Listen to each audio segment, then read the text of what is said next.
ఒకప్పుడు కుటుంబాల్లో సంస్కృతి సాంప్రదాయాలను పాటించేవాళ్ళు. ఒకప్పుడుతో పోలిస్తే ఇప్పటికి చాలా మార్పులు వచ్చాయి.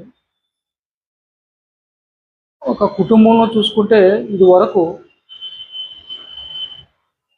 ఒక తాగుబోతు లేదా జూదం ఆడేవాళ్ళు ఉంటే వారిని కుటుంబం మొత్తం కూడా చెదరించుకుని అసహించుకునే పరిస్థితులు ఉండేవి.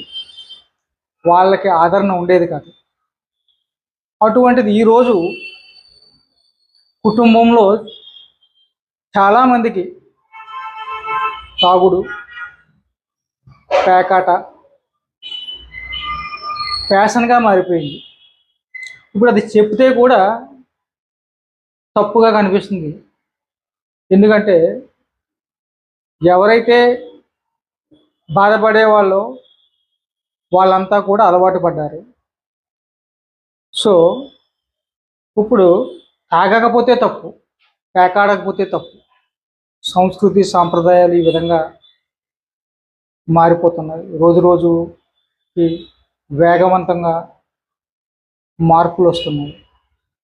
ఇది ఎంత మాత్రం మంచిది కాదు. ఆలోచించండి. Thank you.